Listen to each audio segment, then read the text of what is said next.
Hi, I'm Michael Heavey. I'm a resident of Lucan since about 1989. We came across this house a couple of years ago. It was for sale, an estate sale, local family. The lady had died, Mrs. Cully, and the house was on the market. It was somewhat derelict, and it's a prominent building. It's a beautiful building. It's a historic building, an intriguing history going back to the 1740s. Gardenville, in the context of Lucan Village in Primrose Lane, is generally accepted the outbuildings and stables of Lucan House are by James Gandon, architect, and it falls into place that the steward's house is by the same hand. In 1740, there was a devastating famine in Ireland caused by a one-year weather event, and the local landowners, as a social welfare response, decided to build a huge kitchen garden here so they would have a food resource.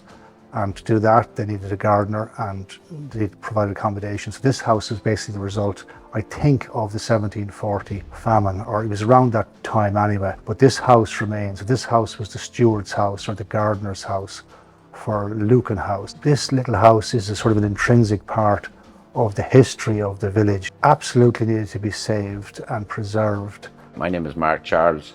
I'm a carpenter by trade.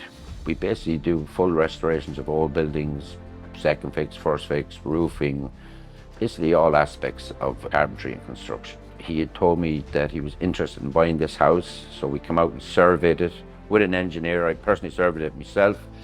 To look at the house, it looked fine, but then we started doing an inspection, a visual inspection, we realised there was a lot of issues going on here. Briefed Mark was, it's not a house you could really price because you don't know what you're going to uncover. Rising damp, the roof was very bad condition, to be honest. The timbers were all rotten. So we had to strip it back in sections. Obviously it was winter time when we were doing it. So we had to strip back, take the wall plates off, they were wet, red, rotten. And then we put the new wall plates on, carried on, covering it as we went along. We probably kept approximately 65% of the original slates. There was a lot of damage done. The ridge tiles were original, some of them were in poor condition. We sourced a lot of places, salvage yards. We got the majority of it from Mixed Brother, Phoenix Salvage in Roscommon. The initial contact was the slates, and we were in a position to supply the slates, the right size, the right quantity. So they're all blue Bangor slates, which would be almost compulsory now with a building of this age. And there was a lot of work in that. The whole process of the roof probably took about 6 weeks, 7 weeks. All new lead flashing, valleys, the whole lot. We took all the floors up, we dug down, we put in hardcore, put in our insulation, radon, did everything. We had a damp store in here as well. They injected all the walls, the tank, everything up approximately 1,200 up off floor level. When we're taking up the original flooring, we realised that the back part of the house there, when you come in the front door, we discovered that it was an addition that was built on in 1831. And the reason we know that is because Daniel Whelan, which we took up the floor and we found his autograph here. And that's dated September the 20th, 1831. We looked into his backstory and we discovered he was the steward here, or the carpenter to the estate, and he appears in the census in 1833 in Lucan Village. So then we took up all the flooring that was upstairs on the floor joists. A lot of it was gone beyond repair, a lot of rising damp or very thin. Some of the floors were double skinned with approximately 2 by 12 mil or half inch. They were laminated over each other, the flooring, so it just wasn't sufficient for what we were going with again. So we sourced new flooring, actually, which came from a Key Barracks. Yeah, it's pitch pine that we sourced for all the upstairs floors.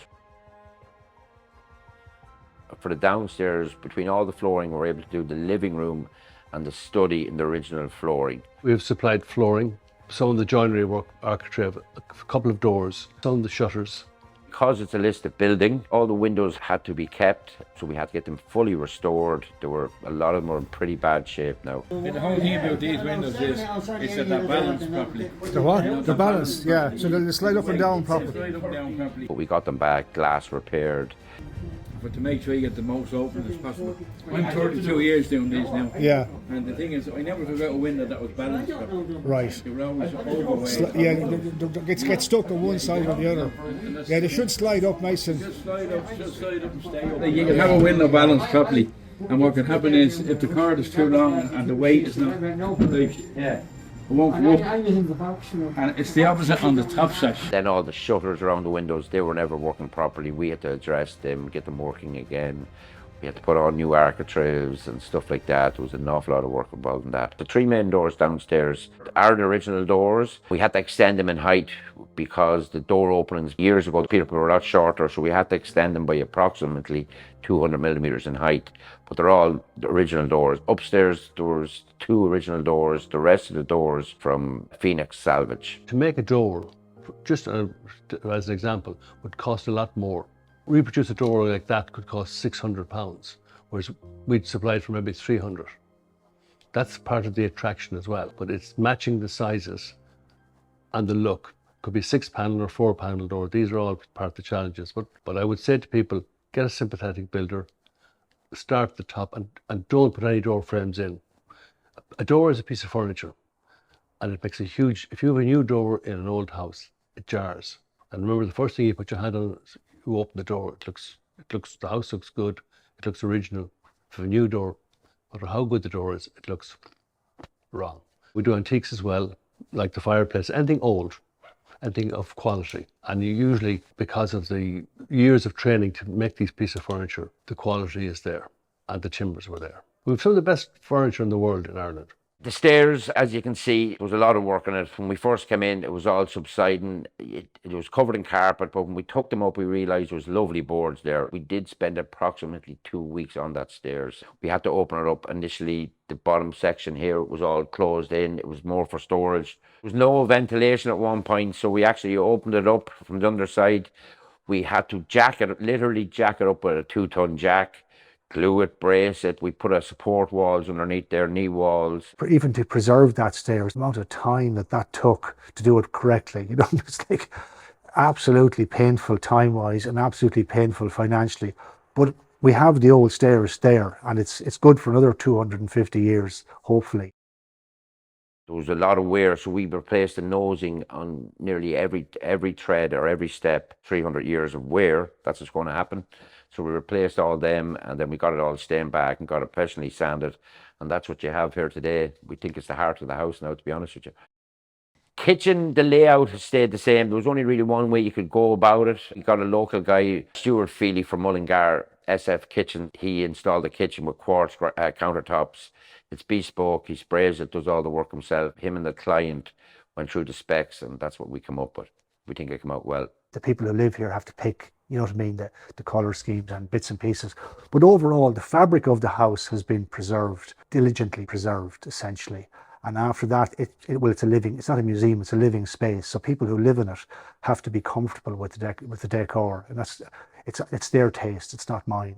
So good luck to them, When we came in then originally, when we started to do demolition, we found out that the original stones were down in the hallway here. So we got them up, we used them again out in the garden. So that's why we chose this tile. It's just to give you the original effect of hard stones. We put that in the kitchen, come hallway and utility. The garden, obviously, there was a wall in the middle dividing it, where the previous owner had a vegetable patch down the back. So Robin Hall, in fairness, under his instructions, and he was right in what he was saying, he said it'd be best to open it up, which we did, and we think it looks great. What were the ideas that you gave Mick or Mark about the house? To make the garden look as large as possible.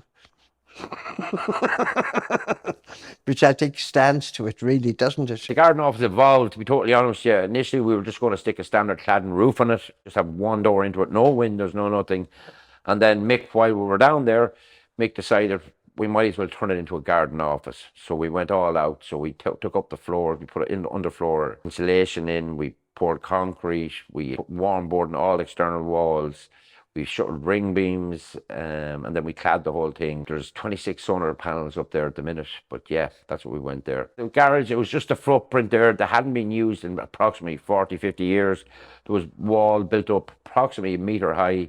So we built up the wall, shuttered ring beams, put a roof on it, put the roller shutter door on it, did some shuttering inside. The wall was starting to collapse, so we clad over the whole lot to stop it from basically breaking up. The top layers of stone was starting to fall apart. The essential thing is the fabric of the house has been preserved. It's basically in good, very, very good nick.